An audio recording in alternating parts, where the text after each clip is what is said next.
इस कोर्स में हम कवर करेंगे कि किस तरह से अपनी ASP.NET कोर एप्लीकेशन में एक्सेल फाइल को अपलोड या डाउनलोड करने की फंक्शनैलिटी ऐड कर सकते हैं, किस तरह से हम अपनी वेब एप्लीकेशन से ही एक्सेल फाइल के हर एक सेल को एक्सेस कर सकते हैं, स्टाइलिंग कर सकते हैं और इनकी वैल्यूज को डायनेमिकली चेंज कर सकते हैं।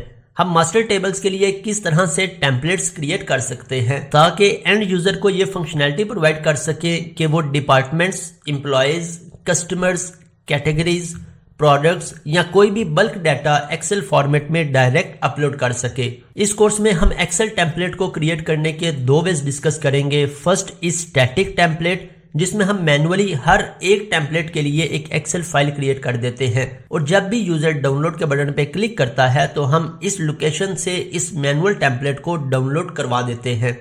लेकिन इसका मेन ड्रॉबैक ये है कि हम इसे कोडिंग से या यूजर इंटरफेस से कंट्रोल नहीं कर सकते।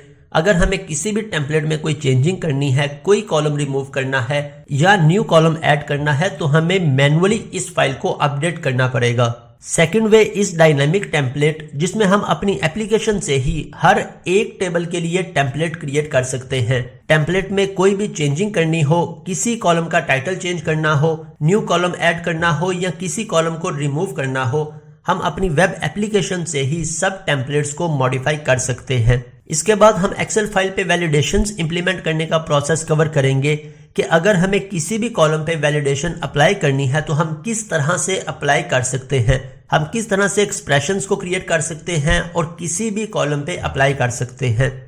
जब यूजर एक्सेल फाइल अपलोड करेगा और अगर कोई भी वैलिडेशन फेल होगी तो हमारे पास एरर फाइल डाउनलोड हो जाएगी जिसमें हर एक एरर की डिटेल होगी। एरर फाइल में दो शीट्स ऐड होंगी। फर्स्ट शीट में एरर सेल हाईलाइट होंगे। जब हम एरर सेल पे माउस ओवर करेंगे तो इस सेल पे वैलिडेशन का मैसेज डिस्प्ले हो जाएगा ताकि एंड यूजर के लिए एरर को समझना और सॉल्व करना आसान रहे। सेकंड शीट में एरर लॉग्स होंगे। सभी एरर्स और उनका सेल नंबर ऐड होगा।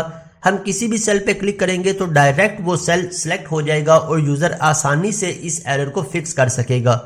इन सब कॉन्सेप्ट्स को लर्न करने के बाद आपके लिए किसी भी प्रोजेक्ट, किसी भी टेबल के लिए एक्सेल फाइल्स या टेम्पलेट्स को क्रिएट करना, वैलिडेशंस को हैंडल करना बहुत आसान हो जाएगा।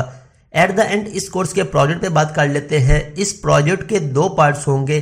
फर्स्ट पार्ट में हम किसी भी प्रोडक्ट की डिटेल को अमेजोन से फेच करके एक्सेल में पुट करेंगे और एक्सेल शीट को डाउनलोड करवा देंगे। सेकेंड पार्ट में हम अपनी एप्लीकेशन के थ्रू अमेजोन पे सर्च फंक्शनैलिटी इंप्लीमेंट करेंगे। जस्ट लाइक मुझे आईफोन केस सर्च करना है या सैमसंग कवर सर्च करना है या कार विंडशील्ड सर्च करनी है, हम अमेजोन से इस सर्च के सभी रिकॉर्ड्स को फेच करेंगे और एक्सेल में पुट करके डाउनलोड करवा देंगे। I would strongly recommend everyone to join this course, क्योंकि एक्सेल को हैंडल करना या एक्सेल टेम्पलेट्स के साथ वर्किंग करना हर एक प्रोजेक्ट का एसेंशियल पार्ट होता है। इस कोर्स और इस प्रोजेक्ट में अब बेसिक से एडवांस हर एक कॉन्सेप्ट को डिटेल में कवर अप करेंगे। मैं आपसे मिलता हूं फर्स्ट सेशन में। टेक केयर, अल्लाह हाफिज।